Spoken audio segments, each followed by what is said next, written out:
Good morning, Ayush. Dr. Sinha, good morning.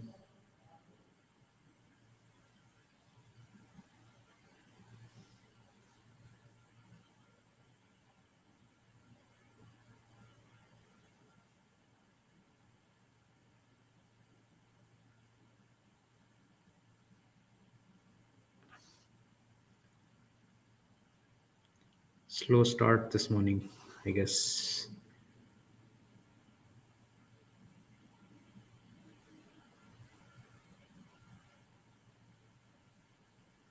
Manubhav, good morning.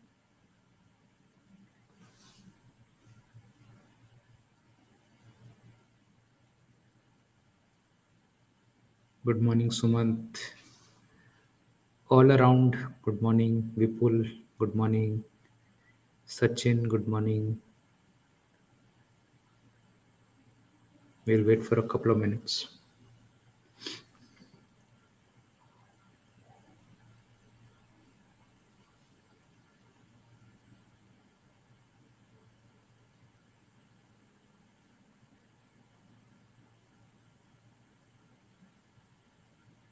Yeah, we'll discuss this, Ayush, at a later point.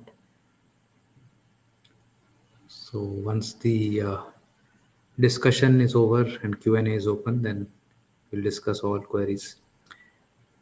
Arunji, good morning. Namaskar.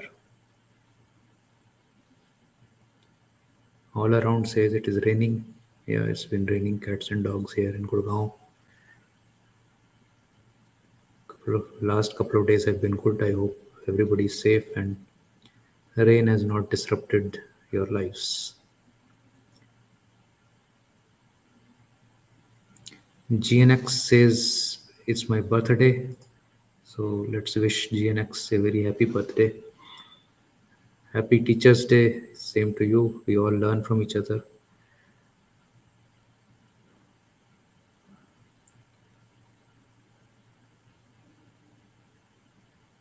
Mayank, good morning.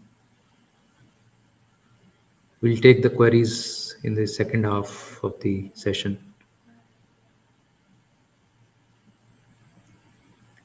Nitesh, good morning. Another minute or so, and then we'll start.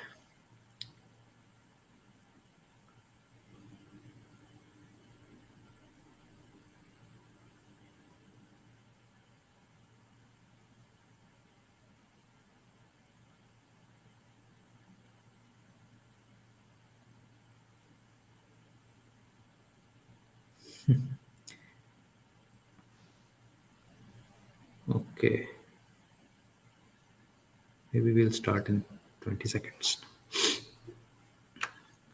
So, the markets have actually, let me pull up the charts also.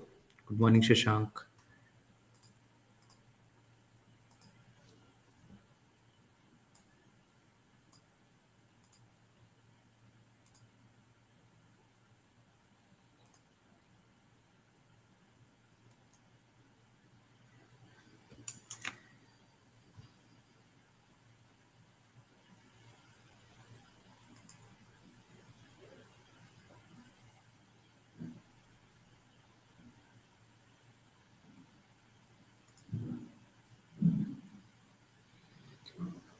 So, what we can see here, this is the Nifty chart, is that since May, we have been stuck in this range and 24,000, this place that we have here, somewhere around 24,400 is where we basically come and bounce from, and we've done that 3 4 times. The 200-day moving average also has plateaued at 24,000. So we have a very strong sort of a support base in this region, 24,000 to 24,400, I would think, where market is basically consolidating and awaiting the next sort of move. It is somewhat similar to what happened here. If I were to go back, to 2022, this is exactly what was happening here. It was coming back to the same level. It did break also, but the range, it took a year and a half for this range to break out from, and then we had a solid rally after that. So we are still stuck in that range, and it may take a lot more time. We've been in this range for 3 4 months, and we've been stuck in this consolidation since, you can say, July 24. So 1 year and 3 months are already in, or from the peak, if you want to say, then about 1 year has gone by, and perhaps some more time may be required, the rest of the year or some part of 2026 also. But if we see from a monthly perspective, I mean, we are here to take a monthly view on things in this particular meet. And you can see this month we've gone up 1.29%, and we've covered the loss of the last month. On the Nifty, especially, we've basically regained what we lost last year, last month, and uh, we are sort of in a no trend zone, you can say. I mean, it's difficult to, like, this was a no trend zone right here, and post this, this is sort of the first time that we've had 2 months which are, and this month has been an inside month of the last month. The range of this month has been much lower than last month, and it's an inside month. So market is indecisive and not knowing where to go. It is not really dropping off. My sense is that if we break this 24 300 400 to 24,000 barrier, then a big drop like this can happen. But right now, it doesn't look that way. If we see, let's say, small caps, they are also dancing around the 200-day moving average right here. And this month has covered some part of the loss of the last few months. Mid caps are also in the similar place. So none of the major indices are uh, anywhere close to breaching the 200 DMA, which is a good psychological mark. CNX 500 is also right there. Bank Nifty is also right there. Um, so there is reasonable support near where we are. When we see sectorally, then some sectors are quite weak. So FMCG is just about uh, hanging at 200 DMA. CNX IT is weak. You can see that we breached in Feb. We took, and there was resistance here, and we dropped again. And now there is a lot of talk about tariffs on services potentially. The US will try everything in their control to try and negotiate very, very hard, and they're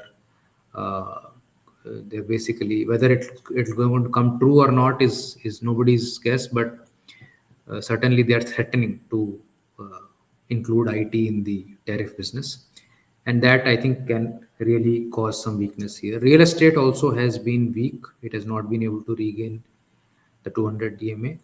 What's doing well is perhaps auto. Autos are doing quite well. The autos are actually very near hitting their all-time high monthly close, and they've not had a sort of sideways consolidation. It corrected, and it's back to going up.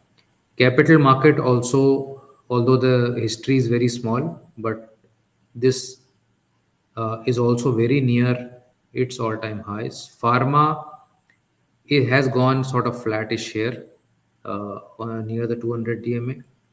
And you can see perhaps PSU banks are also flat, consolidating here. And private banks and IT, we've already done. Real estate services, defense. Defense also has come off 9,000 to about 7,000. 500. So about 20-25% drop has happened here. I think this is also going to consolidate here. If we see some more macro picture, then the dollar index, which is the reason why, you know, we are looking forward to some emerging market gain is when the dollar index falls down. So my expectation is that the dollar index could fall, perhaps. Let me just create the pointer. Where is it? Okay, so my expectation is the dollar index comes here over a period of time, and that will give us a very good emerging market boost. This breakdown that had happened, the dollar index has gone and retested that and is starting to come down. I think in the next 3 to 6 months, you will find that the dollar index, if I'm right, uh, will come down here, and that will reverse this FI outflow to a large extent, and that should help India quite a bit. The uh, the other chart that, of course, we also want to see is that of gold. So gold on a monthly basis has closed near 3600. You can see that there has not been a single month since January of this year where gold has actually come down of any reasonable level. 0.39% in the month of July. That's the only drop we've had. So gold is still looking very strong, and on Indian rupee terms, you can see that drop is also not there.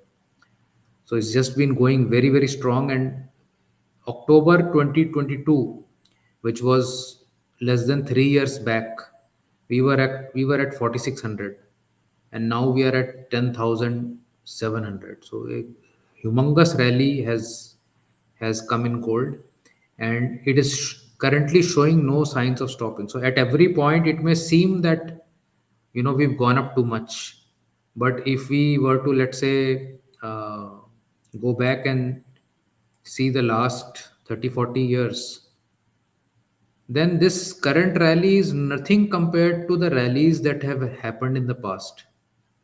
And this, I think, is a log chart. Yeah. So I mean, just look at this rally, then look at this rally. Each of them is about 8 times from where it started, and from here we've gone up about 3 times. So imagine if this also goes up 8 times. It's a potential. I don't know whether it will happen or not, but that potential is still very much open. Very surprisingly, at least for me, Nasdaq is very strong. So despite all the recession talks and all the issues that of unemployment that US is saying, since the 2008 bottom, really Nasdaq has not stopped, and it just continues to ride along despite whatever valuations companies have achieved. So this is somewhat a very brief scenario where we are sitting at. I think FI flows this week at least have uh, come down, but overall about 50,000 odd crores are getting sold every month. But DIIs are pumping in about 1,08,000, 1,10,000 crores every month.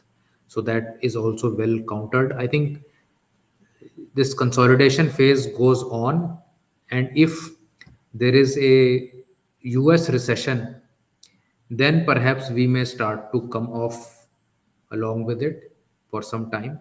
But I don't think we are in such a bad state, because we have spent a year now in this sort of up and down situation, and those weak hands or over leveraged positions, all that system has got purged in the last 1 year or so. So there is no uh, internally, we don't have any overhang because of which we will fall. Of course, externally, if there is some kind of a policy shift, tariff shift, as I'm mentioning on IT, etc., then of course it becomes a difficult situation. So overall, I continue to believe that you should see the makeup of the market, and the makeup of the market is that our markets tend to consolidate at or below the 200-day moving average. And of course, in very extreme external situations, do they move away from it? Otherwise, you can see they will tend to hold near the 200-day moving average always. And external situation like 2008 or 2020 is what causes them to really collapse. But other than that, I mean, your worst case scenario is probably sitting right here somewhere at 21, 22,000. That's sort of the normal worst case scenario that I see going forward. So overall, it is not a bad situation to be at. We our expectation should be set right. So this expectation that we have to make money every year, every month, every week, I think that has to be set right. And over a 3 to 5 year period is what you would want to see. Let me show you some other chart also that I recently did. One sec, just give me 1 second.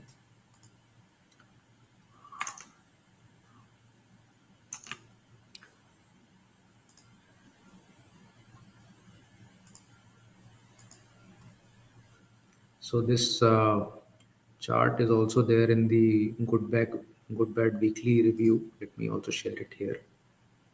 Just give me 1 second.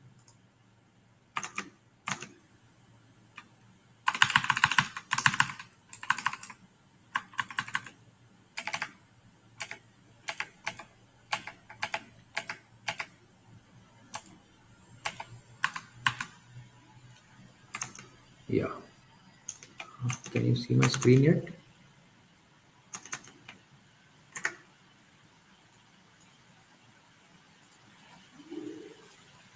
Okay.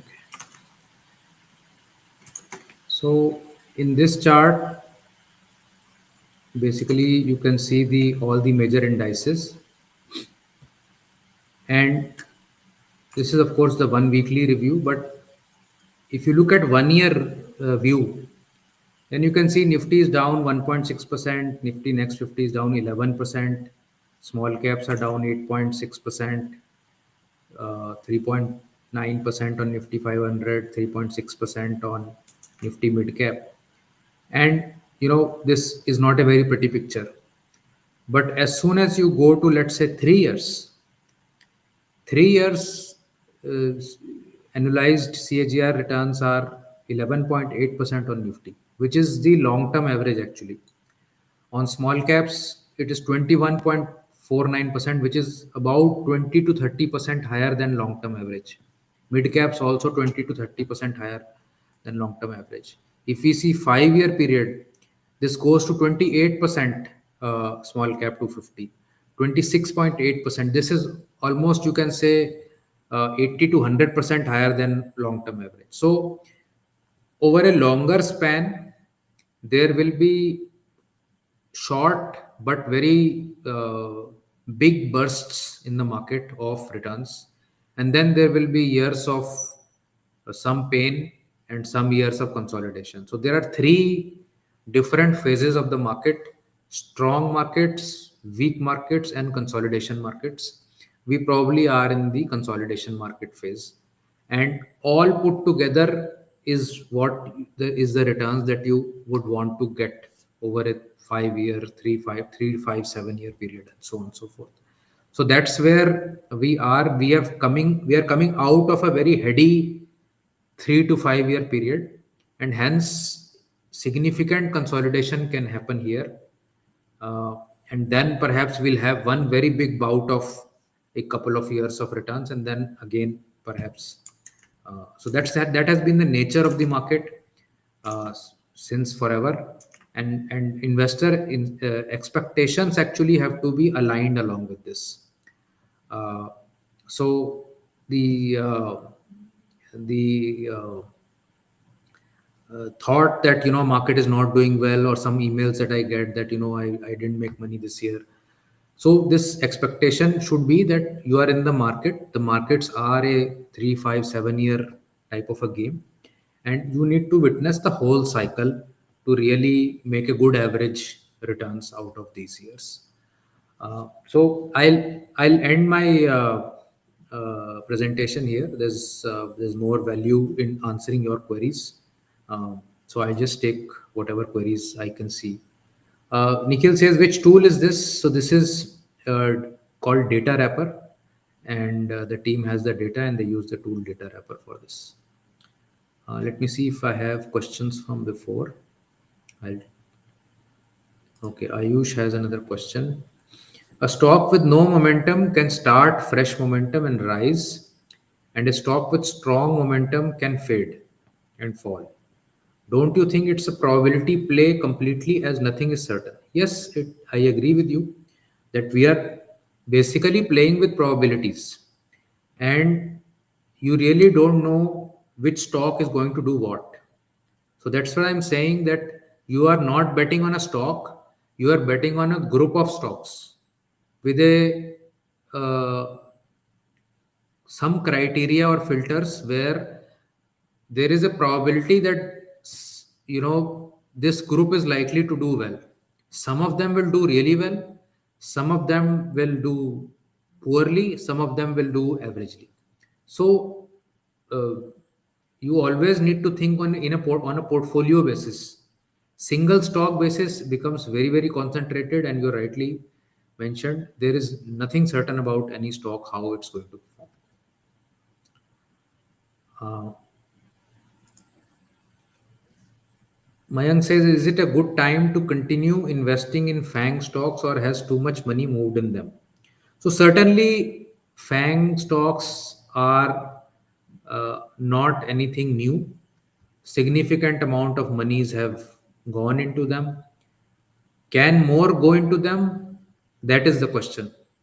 And if all countries continue to create new money like they have been doing, there is a possibility that it can go up more. I mean, at Nvidia at 1 trillion, I thought it was too much. Then 2 trillion, then 3 trillion, and 4 trillion. Maybe it goes to five. Who is to say it can't?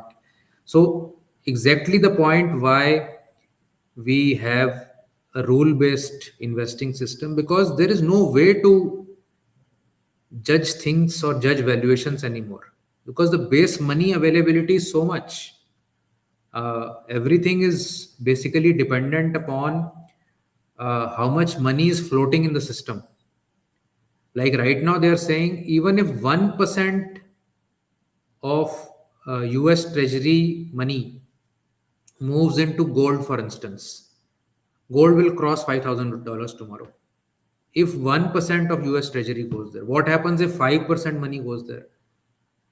So, Central Bank of Switzerland is buying FANG stocks. I mean, these kind of sovereign funds are buying FANG stocks. So you don't know what will happen. I mean, so you need to devise a methodology how you are going to get out, and uh, what will be your methodology of entering.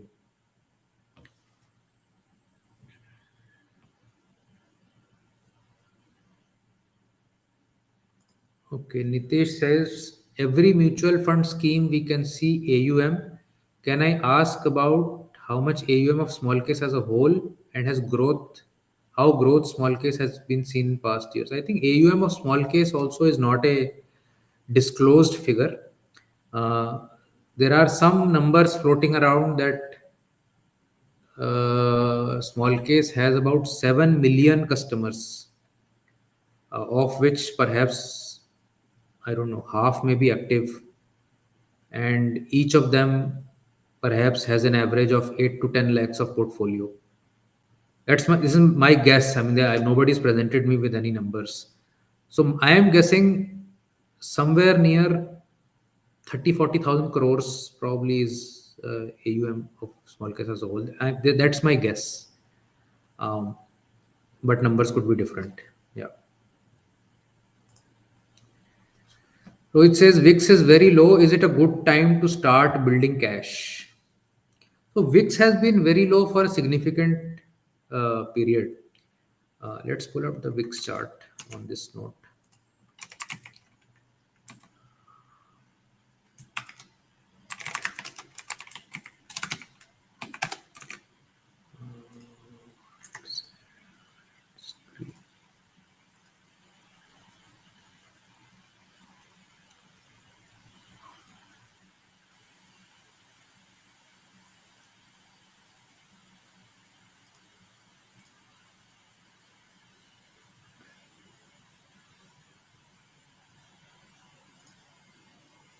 So this is the India VIX chart on your screen.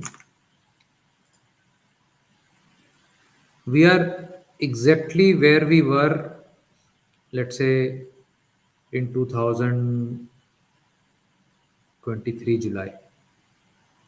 And if I were to impose Nifty on top of this, then if you had taken the same call to go into cash here, you would have lost perhaps significant part of this rally. Uh, but if you had taken a call here at low wicks of going to cash, you would have avoided the COVID crash. So from all perspectives, it's very difficult to say that low VIX is equal to markets crashing soon. That may or may not happen. But certainly, some event can certainly happen because it does. I mean, that's the whole purpose of the VIX index, that everybody is very comfortable right now and there is no caution in the market. So, asset allocation, I think, is more important. Going to cash, depending upon your strategy. If you are in a momentum strategy, then asset allocation becomes more important.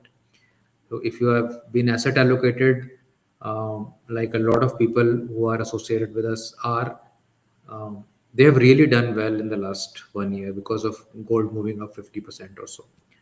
So asset allocation, I think, becomes very, very important in the long term, especially if you are managing larger amounts of money. Ashwin says, what's the play for Fed and RBI? Could we see a pump in mid and small cap in coming months? It's possible, but I think for that, the dollar index should collapse and FIs potentially should uh, have a positive view towards Indian market. That, I think, gives the confidence of a pump in mid caps, especially perhaps not in small caps, which is a outcome of that. But right now, as far as I can sort of see, and I am wrong 50% of the times, I don't see that happening. So, from that perspective, I think RBI is going to let the rupee fall also to help the exporters and to nullify the impact of this tariff business. So, the rupee is likely to fall, and that perhaps can cause FII flows to change as stocks in dollar terms start to become cheaper and cheaper. So if you go to 1995, then perhaps you will start seeing some money flow coming through.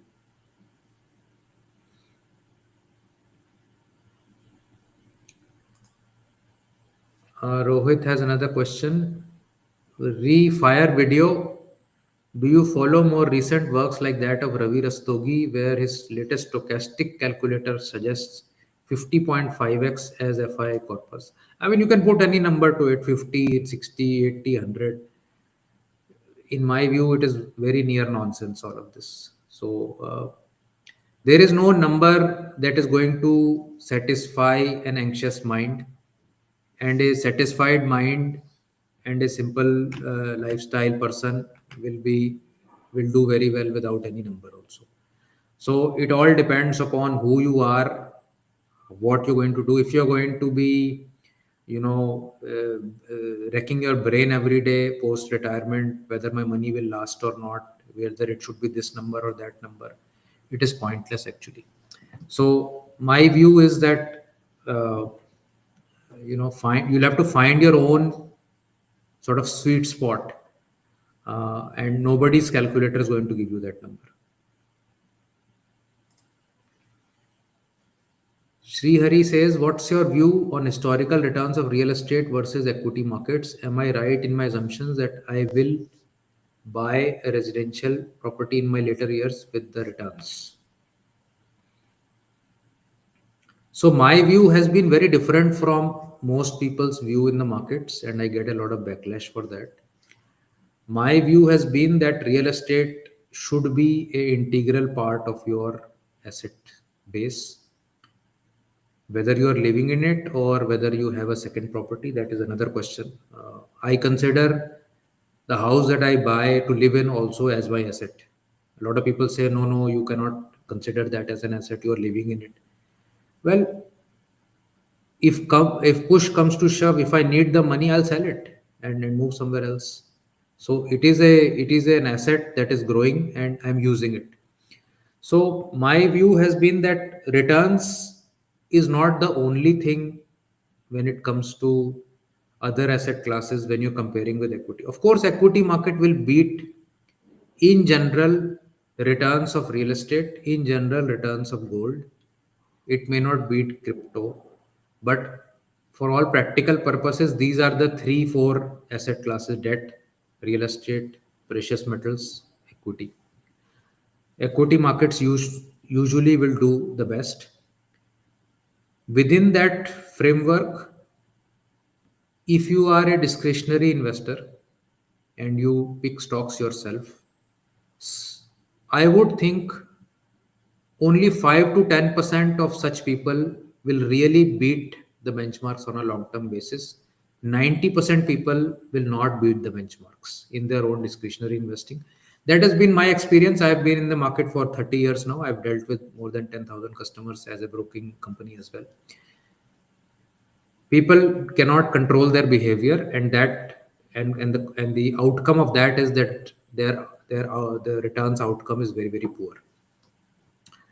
If they go along with some structured strategies, even funds for that matter, PMSs, AIFs, small cases, whatever it may be, they are likely to be near or slightly beating the benchmark most of the time, the period. Real estate, just like discretionary stocks, can be a lemon. You buy a plot of land and a cremation ground opens next to you. Your investment is lost. You buy a real estate and perhaps some film star opens a buys the next plot, your real estate goes up. So again, it is dependent upon the choicest and the picking of that real estate. People who picked real estate in Gurgaon, in for instance, I know this market because I live here. In 2020, 2021, they are sitting on a 3x, 4x gains right now. Will it replicate in the next 5 years? Perhaps no. Will it go down 50%? Perhaps no. So again, it's a very uh, difficult situation to compare these asset classes because the format of investing in them is very different. You are not investing in a bouquet of real estate properties. Usually, you buy one, maybe two, maybe some people will buy three or four. But that one stock, and if you replicate the same in equity market, that I'm going to buy one stock, then I mean you can't have a spectrum that equity markets always do well. If you bought that stock and it did well, you did well. If it didn't do well, you didn't do well. But in general, I would say real estate will give you a few percentage less than equity markets. But again, I'm saying the returns are not so important. The part of your behavior is most important. You will be able to, number one, of course, take a leverage, which I think, in my view, home loan is a good leverage versus a bad leverage when you lever to buy an Apple phone or a car or something like that, which is a depreciating asset. So a good leverage, good timing, good selection of property, these are essential for good returns. And people have made much more than equity market returns also in real estate. But that's not the norm. Also, the biggest factor in my view is that, let's say you have 100 rupees overall as your net worth. You may put, you may have the confidence to put 50, 60, 70 rupees in a real estate where you may live. But will you have the confidence to put 70, 80 rupees in equity markets if you don't have a home, uh, and that's all you have? So a lot of people who will make a investment in the stock markets at 20 rupees, 20% of their corpus, um, so they may make great returns in equity, but that allocation itself was very poor. And here In real estate, even if you get 10-12% returns, but the allocation is humongous and that is also leveraged. So the quantum of absolute money that you gain is usually bigger for most people. I mean, if you talk to your, seniors in your family, relatives, you'll find that most people have made most of their wealth in real estate.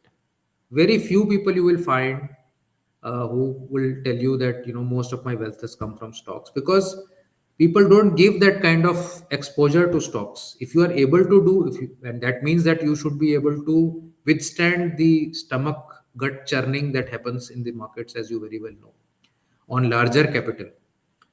uh, if you can withstand that and have a focused view of where your portfolio is going and how you're going to make returns out of it, certainly one should do that. But again, it depends upon you as a personality, how you think about uh, risk, how you react to situations. Are you more risk averse? Are you risk taker? And so on and so forth.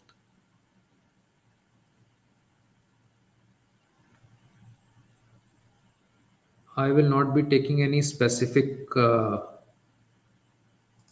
stock or strategy questions. Uh, there's a regulatory issue around that. A stock with no momentum, I've already taken this.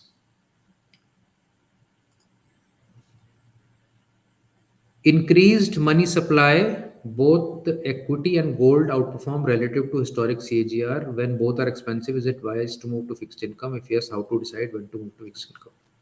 So again, is there an end to the money supply?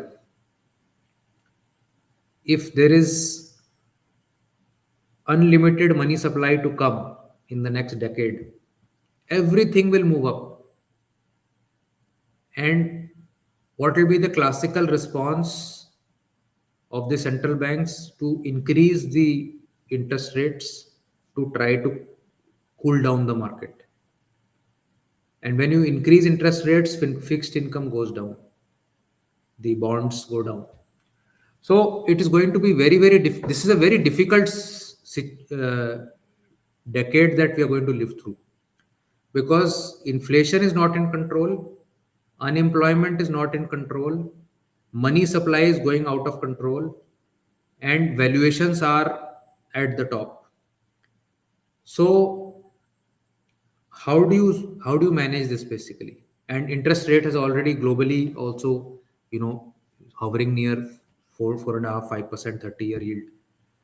So it is a very, very tricky situation where you may have to allow very high inflation to run for a decade, so that the debts of the central banks in real terms can reduce. Right now, they are running at 130, 150, 180% of GDP.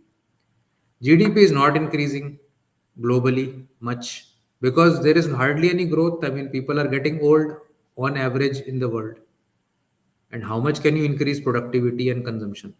So it's going to be a tricky situation. Few pockets in the world are going to excel, others are just going to go sideways. So my sort of shorter response to this would be that nobody really knows when to move and allocate. So keep allocation to gold, equity, and some fixed income also, and try to rebalance it every year. Let's say uh, beyond your real estate, if you put equity, gold, and fixed income, maybe if you are 40, 50-year old, perhaps just have equal allocation to them. That could be one way. At the end of the year, just rebalance it. If something has gone up from 33 to 43, bring it back to 33, put money into other things.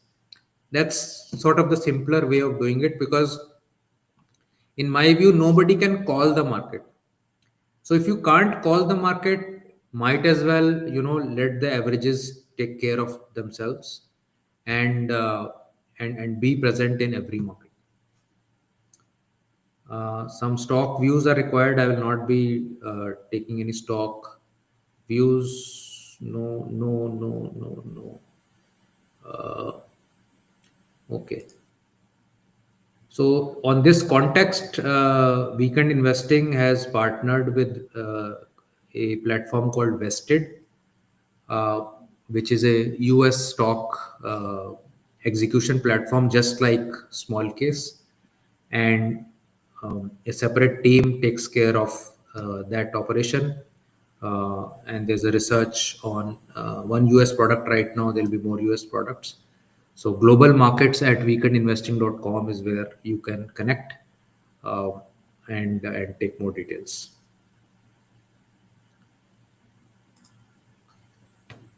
What, in your opinion, or what is your gold allocation? I'm confused if it should be 20-25% of all the money one has, or 20-25% of money in stocks. I think 20-25% of all your money should be good. It sounds large, but I think people who have kept that kind of allocation have done well. So I'll just leave it at that.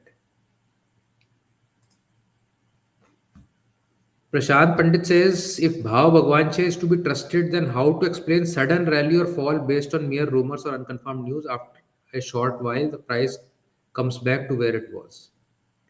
So, this tendency of thinking in binary terms, that either something is an absolute truth or it is an absolute false. I think this is a very amateurish presumption to make, because everything is a probability. And if you will see around, you will find that in a high probability situation, you will find stocks running up ahead of news release. You will find stocks running down ahead of bad news release. And that's a reality of life. It may not happen 100 on 100 times, but it will happen most of the times. So to say that, the BBC principle cannot explain everything, yes, it cannot explain everything. That's not the purpose. The purpose is that most of the time you should be able to get a lead on what the market is doing versus what the narrative is. That's sort of where we are.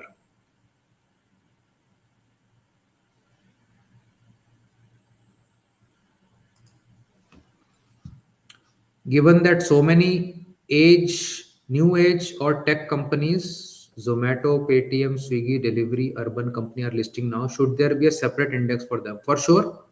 I think it's a great idea. It should be taken up by the regulator. There should be a separate index for them. And I can tell you that of late, these companies have started to really do well.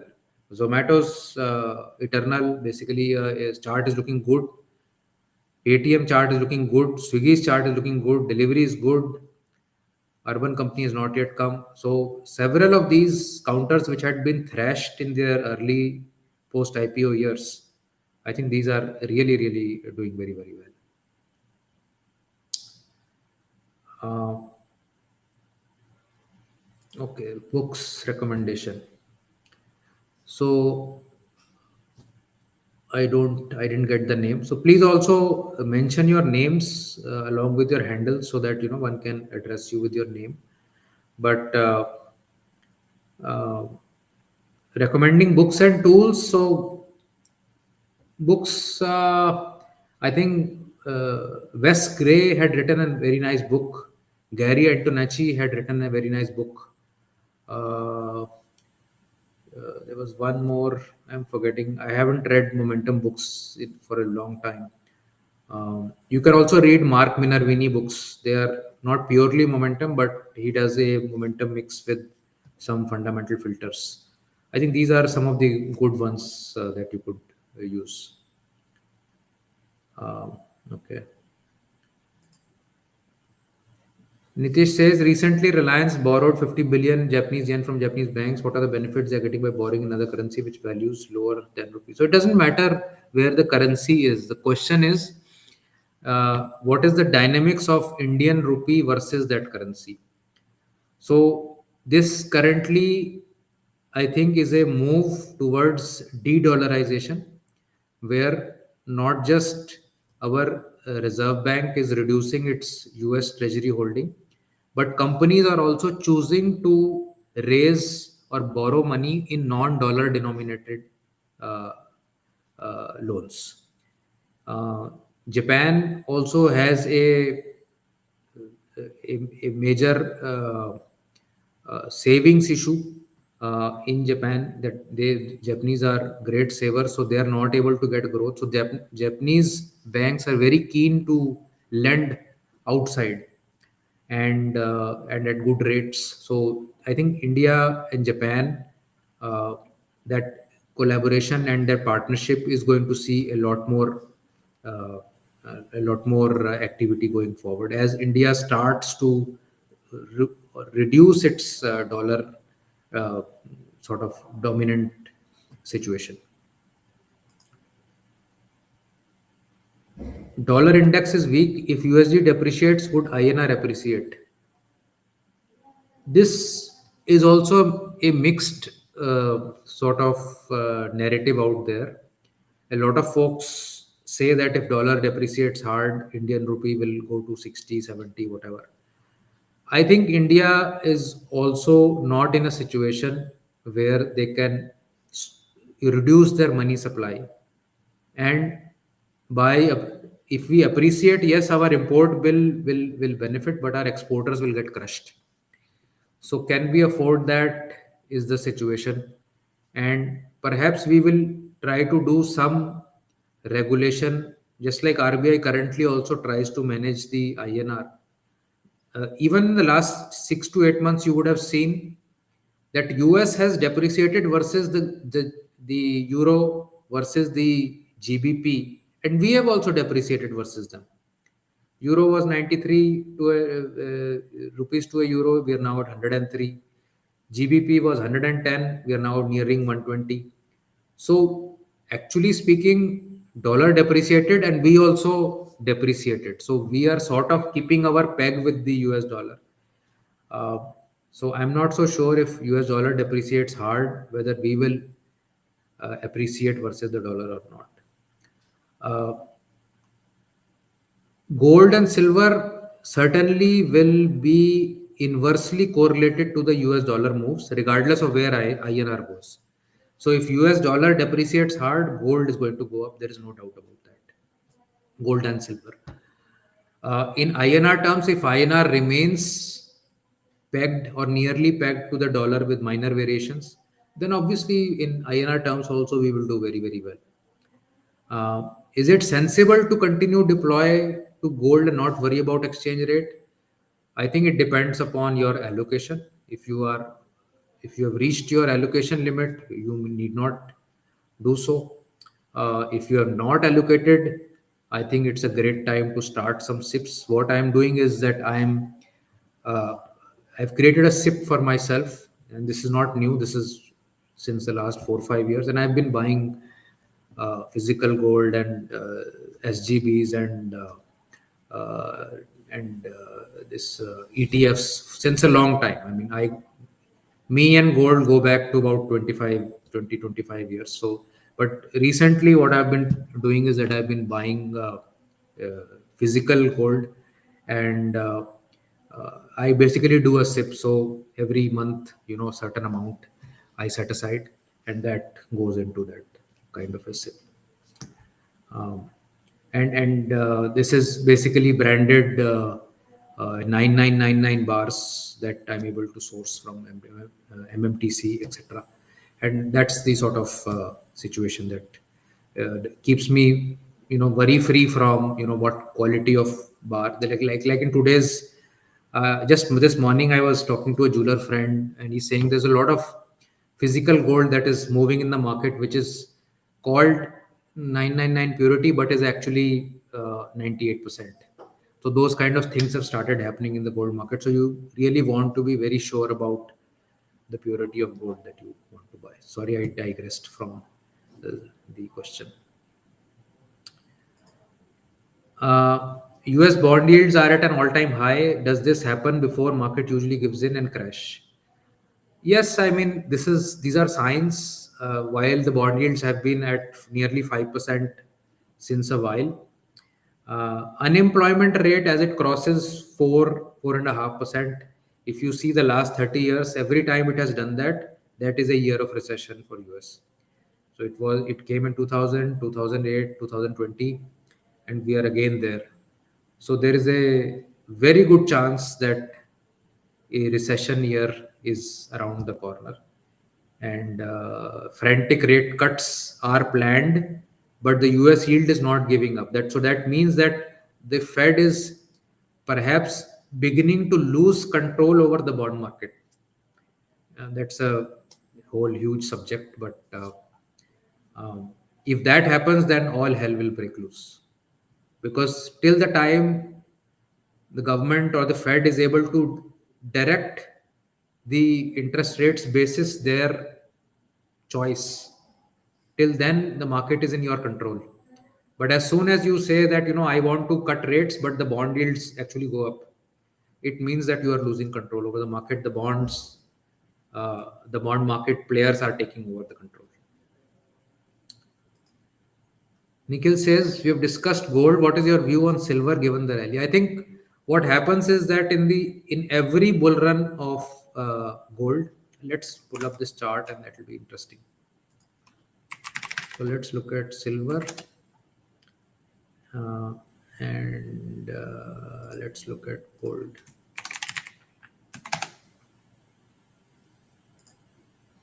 So over a very long period of time, let me take a monthly chart on this. What you will find is that in each of the rallies in the last 1 or 2 years before gold peaks, the pink line is gold, silver will do a very massive jump. So, this peaked in January of 1980, and from, let's say, 78, silver started a humongous run, which went up several thousand% up. And then, of course, it came back and reverted to the mean. Then, in this second phase, again, we peaked in 2011, but somewhere around 2009, this humongous rally started and it went up like 4x, 4 5x. That is there.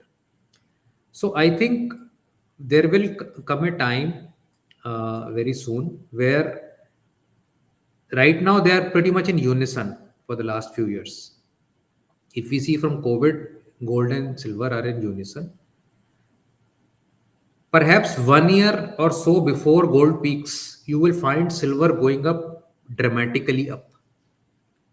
That will be a sign that silver is going to give disproportionate returns in that 6 months, 1 year, 2 years. Nobody knows exactly how much time. But if that happens, that is also a good sign that market is extremely frothy, and you will need to be a very sharp trader to manage silver trade. I don't really trade silver because I find it too volatile. But gold also has a monetary sort of reason to it, and hence looks safer to me.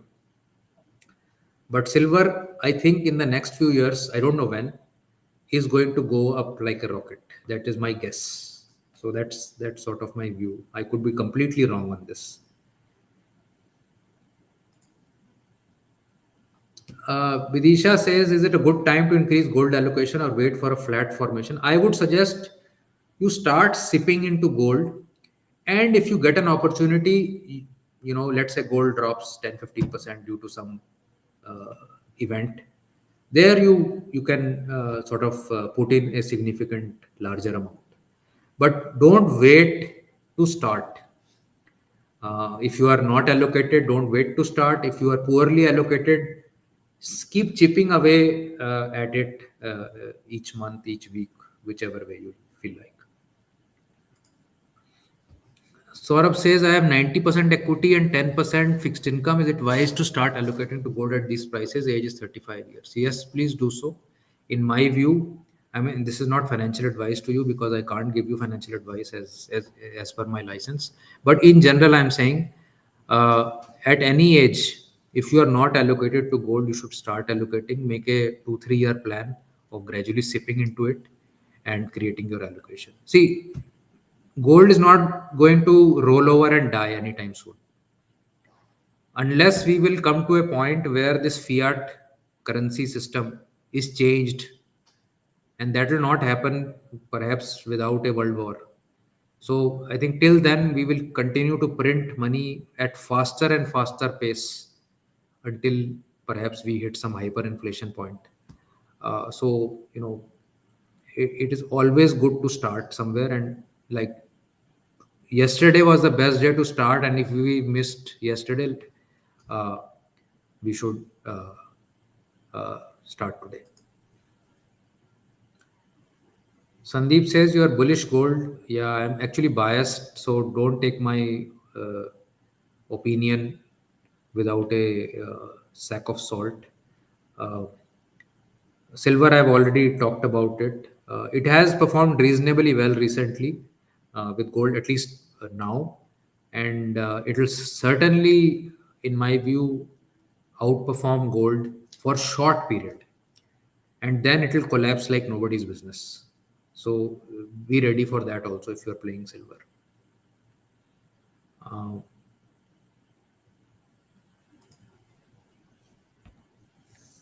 the lean engineer says, I am identifying momentum stocks, but I'm not getting 4 to 7% stop loss. Currently, I found 30% is the reasonable stop loss. How can I bring my stop loss to 7%? I think you can't play around with stop loss by deciding what stop loss you're going to keep unless you have different position sizing.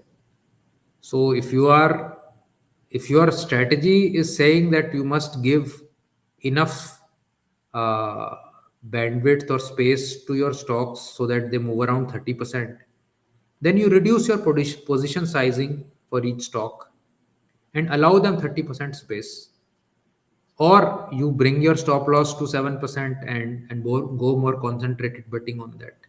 I think there's no sort of one way that I can recommend you to do this. Sorry. Arun says, what is the process to buy from MMTC? So MMTC can, there are online stores. Uh, there are jewelers keep MMTC bars. MMTC stores are there. MMTC online mechanism is there. We have an associate company which is a partner of MMTC, so we source it cheaper from MMTC. So if you want, you can send us mail. I'll hook you up to that team, and you can get it much cheaper from there. What's your view on copper? So let's pull up copper chart.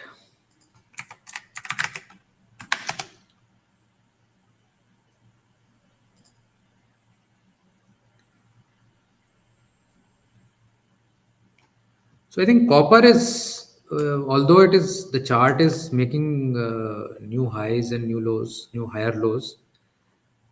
In in a case of a recession, uh, copper is going to collapse. So if just like copper collapsed near COVID, copper collapsed in 2008. So if we have a US recession, probably you will see copper coming off. But as a trend, it is going up, and there is potential that it goes up further. So with perhaps with a $4 stop, a trade is there to be made right now, going up. That's what I would think about copper right now. Okay, last question, last two questions. If I do 25%, Sandeep has this question, 25% Nifty Bs, 25% NASDAQ through Motilal Oswal 100 and 50% gold, what returns can be expected? You will get some fantastic results. There is no doubt about it. I have no doubt about this. But I don't know what exactly the result returns will be. But go through the last few years or last 10 years of data and allocate this and do a manual calculation. You'll find out that uh, it can be good. I mean, it's a reasonable strategy. It depends how often you will rebalance. But it's a good strategy. You have India exposure, you have US exposure, you have gold exposure. It's good to keep things simple. Okay, last one. Is gold to silver ratio an actual empirical evidence to look into while investing in silver, and how does this usually play out? And what is your assessment of the current situation? So I don't believe in all these ratio business too much because uh, Gold to crude ratio, Dow to crude ratio, gold to Dow ratio, all these have changed a lot over time.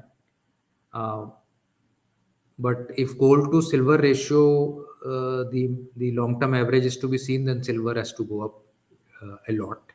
Basis that, I would rather see silver start to outperform gold, and that is the point where silver will really become the trade of that few months or a year, where it's going to skyrocket. That's probably what my assessment would be. Uh, Okay, absolute last one. Vinesh, good morning from UAE. I've been following your channel 6 months, start my investment journey. You provide a lot of insights. Thank you, sir. How to subscribe to Weekend Investing Strategies? You can go to weekendinvesting.com, or you can go to weekendinvesting.smallcase.com, and all the strategies available are there. You can drop us a mail at support@weekendinvesting.com, and we will answer all your queries. So thank you so much all for joining today. We had a good session. Most of the queries were around gold and silver today. I think it's good that a lot of folks are finally, allocating towards that. But it is also a bit scary that maybe it is getting frothy that a lot of folks are talking about gold. But yeah, I mean, I wish you all the best for the next week and month. We will meet again end of September or beginning of October. And all queries related to particular stocks, particular strategies, please drop us on email. We'll answer you there. There are some regulatory concerns which the regulator doesn't want us to address on a public forum.